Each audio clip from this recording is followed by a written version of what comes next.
Salut à tous et bienvenue sur Hashtag Protestant 2.0. Je suis heureuse de vous retrouver en ce samedi le 8 mai à Mittesheim, sous le soleil de Dieu. Je vous propose un extrait de l'évangile de Jean. On est au chapitre 6, dans les derniers versets, et nous sommes invités à méditer sur notre foi envers Dieu. Et il nous est dit, c'est l'Esprit de Dieu qui donne la vie, l'homme seul n'aboutit à rien.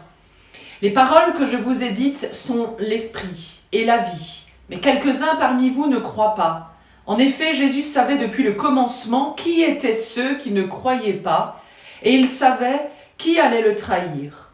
Il ajouta, voilà pourquoi je vous ai dit que personne ne peut venir à moi si le Père ne lui en a pas donné la possibilité.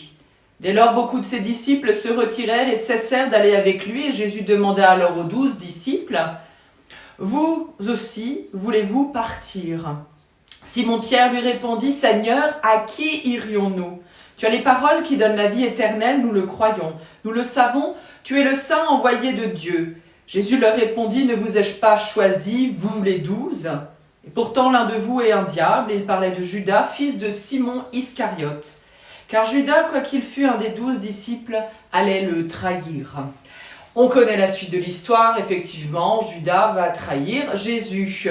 Mais ici, en tout cas, avant cette période-là, les gens autour de Jésus, les disciples, ceux qui le suivent sur son chemin, sur son ministère, eh bien, ne comprennent pas toujours, voire quasiment jamais ce qu'il veut dire. Ces paroles sont vraiment difficiles à cerner, à comprendre, même pour des disciples qui ont foi en lui. Beaucoup vont être alors découragés, s'éloigner ou se détourner d'ailleurs de son chemin. Pourtant, certains vont continuer à croire et même l'affirmer, même s'ils osent dire qu'ils ne comprennent pas tout ce que Jésus leur dit. L'expérience de leur rencontre avec lui-même va leur faire alors découvrir la vie et qui est communiquée, la vie qui vient de Dieu, celle qu'il nous donne de vivre chaque jour avec lui en foi. Et je vous propose la prière du jour, une prière dans le livret de la Société luthérienne, un trait de lumière, une prière de notre collègue Jean-Claude Hulchen. Tu es Seigneur comme un trait de lumière venu du fond des temps, du plus loin des espaces, déchirer les ténèbres de la vie et du monde. Mais il en faudrait tant de ces traits de lumière. Tu es Seigneur comme une main offerte tendue du fond des âges, venue de nos mémoires, racher à la mort ce qu'il nous reste d'un mouvement de vie. Mais il en faudrait tant de ces mains ouvertes pour que la paix vienne sur l'humanité.